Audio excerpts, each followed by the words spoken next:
GFM's TV.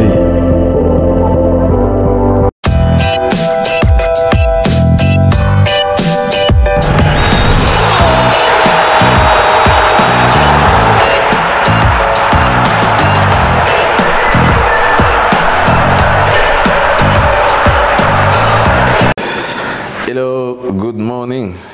We'll talk about Echo de la CAN. Echo de la CAN, it's your program who watch in GFM TV. GFM TV, votre télévision de l'heure qui vous distille le maximum d'informations sportives. Nous allons donc nous intéresser dans cette édition d'Echo de la CAN sur le groupe F. Le groupe F qui est donc le dernier groupe de cette Coupe d'Afrique des Nations composé de la Tunisie, du Mali, de la Gambie et de la Mauritanie. Écoutez bien, nous allons parler et détailler, n'est-ce pas, tout ce qui concerne ces quatre équipes, même si elles ont commencé la compétition. Mais avant de revenir, je vous propose un break. GFM's TV. Soyez attentifs à votre édition d'Echo de la CAN. On commence donc dans ce groupe F par la Tunisie, les Aigles de Carthage, qui sont donc à leur 20e participation à une Coupe d'Afrique des Nations avec une seule victoire, c'était en 2004. Les Aigles de Carthage, je le disais tantôt, sont 30e au classement FIFA et ne brillent plus depuis plusieurs années sur la scène continentale. Donc on va essayer de voir ce que cette équipe nous propose dans cette Coupe d'Afrique des Nations Cameroun 2022.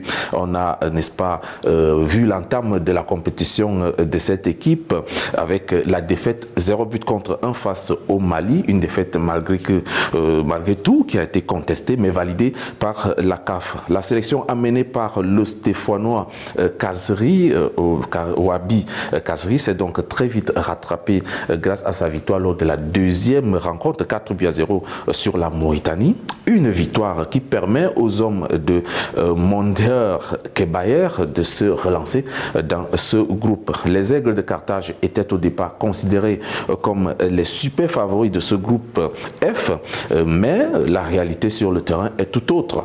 Seulement la dernière journée face à la Gambie, le petit poussé aux dents longues se jouera donc à fond pour ne pas manquer le deuxième tour. Le football tunisien, il faut le dire, est connu par la domination de ses clubs. Plusieurs clubs d'ailleurs, à l'instar de l'Espérance de Tunis, plusieurs fois champion d'Afrique, vainqueur de la Ligue des champions de la CAF et autres. Et puis des joueurs comme Issam Djema, meilleur buteur de l'histoire de la sélection tunisienne et avec 36 buts, ou encore Radi Jaidi, le plus capé avec 105 sélections dans ses jambes, ont donc fait la fierté de cette sélection.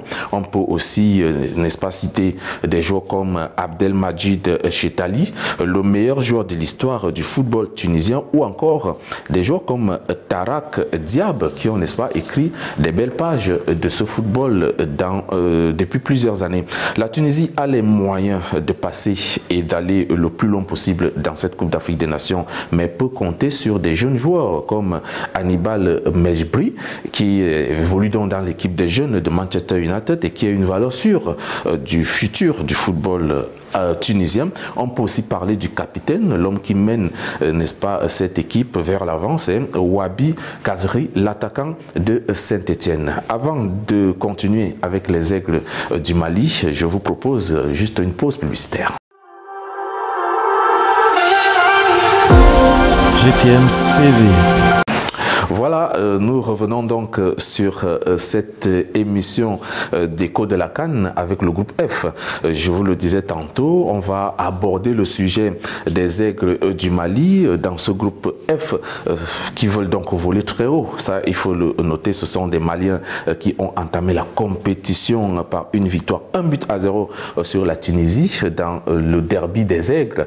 On retient, n'est-ce pas, la faute technique de l'arbitre de cette rencontre, le Zambien Gianni Tijani Sikazoué, qui a sifflé 2 fois de suite la fin de la rencontre, n'est-ce pas, entraînant beaucoup de remous dans le banc de touche tunisien ou dans le camp tunisien. Comme vous pouvez le constater, la fédération tunisienne a d'ailleurs déposé une des réserves à propos, et puis la CAF a répondu par une validation de cette rencontre, donc des 3 points pour le Mali. Mais la suite pour les Aigles du Mali, il faut le dire, n'était pas aussi le scénario souhaité, parce que le Mali voulait directement se qualifier après le deuxième match face à la Gambie, mais sauf qu'en face, il y avait une très très belle équipe des Scorpions de Gambie qui ont accroché les Aigles du Mali. Un but partout. Le match nul est donc sans conséquence, malgré tout, surtout que le dernier match des Aigles du Mali sera face à la Mauritanie, déjà éliminée et dernière de ce groupe. Le sélectionneur Mohamed Magassouba, à la tête de cette équipe depuis 2018, a su bâtir un groupe jeune mais solide avec son capitaine Amari Traoré du Stade Rennais en France. Cette équipe qui participe à sa 12e Coupe d'Afrique des Nations a atteint la finale. C'était en 1972 au Cameroun. Est-ce que le Mali pourra rééditer cet exploit-là? Est-ce que le sol camerounais porte chance à l'équipe malienne ou au football malien? On le saura d'ici le 6 février prochain.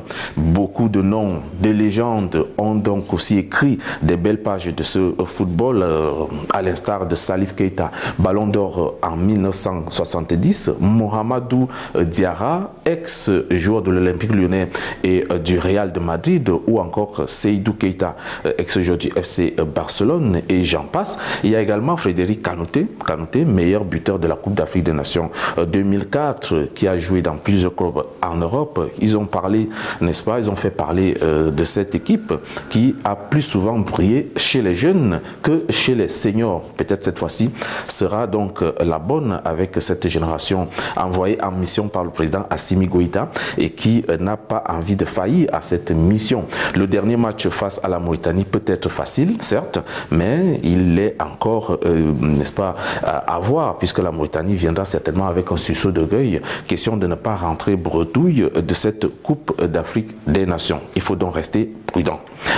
Parlons des Scorpions de la Gambie, qui sont donc venus apprendre au Cameroun, mais qui démontrent déjà que c'est plus que ça. Ou alors, on peut qualifier, n'est-ce pas, la troupe à Tom Saint-Field de bons élèves dans cette compétition avec leur bon début de compétition. Excusez-moi pour beaucoup de bons, c'est tout simplement que l'émission peut aussi être bonne. D'abord, une victoire 1-0 sur la Mauritanie et ce match nul 1 but partout face au Mali. La Gambie participe, n'est-ce pas, à sa toute première Coupe d'Afrique des Nations et peut déjà rêver d'une place au 8e de finale, chose qui sera, n'est-ce pas, très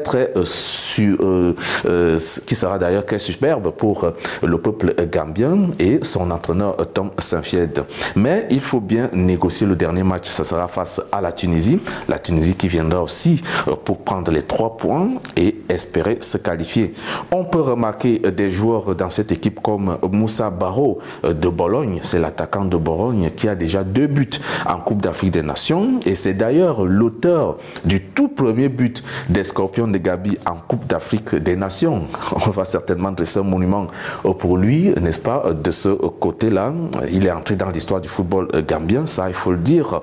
Les Scorpions ne sont donc pas ne font pas trop de bruit, il faut le dire, mais avancent tout doucement, sereinement et sûrement, malgré des situations de cas de Covid qui animent le groupe entraîné par le Belge Tom Saint-Field.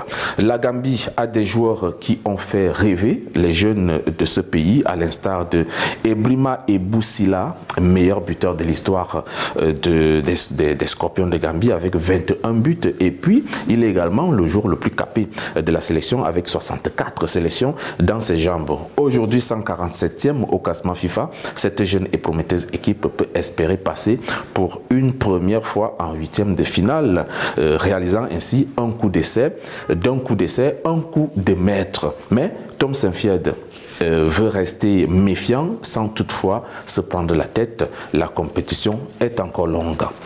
On termine, n'est-ce pas, notre écho de la CAN et ce groupe F par la Mauritanie qui est déjà éliminée après 2 défaites face à la Gambie et à la Tunisie. Une grosse déception pour Didier Gomes d'Arosa à la tête de l'encadrement technique il y a juste quelques 2 mois qu'il est arrivé. Il faut noter que les Mourabitoun sont 102e au classement FIFA et participent à leur 2e Coupe d'Afrique des Nations.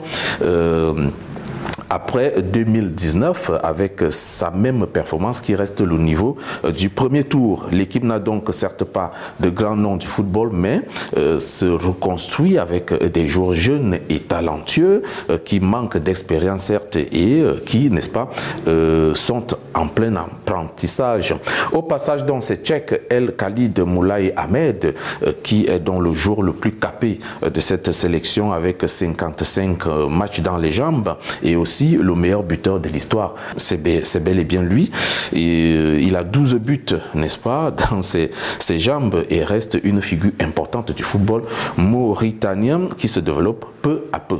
Cette mauvaise expérience est certes amère, mais permettra, n'est-ce pas, de tirer des leçons certainement et de se projeter vers les prochaines échéances. Mais il est hors de question de partir du Cameroun avec 0 point. Donc alors, le dernier match contre les Aigles du Mali sera le match de l'orgueil et de la fierté où il faudra tout donner. Chers abonnés, c'était donc là le groupe F de Écho de la CAN. Écho de la CAN, c'est pas terminé puisque la Coupe d'Afrique des Nations continue.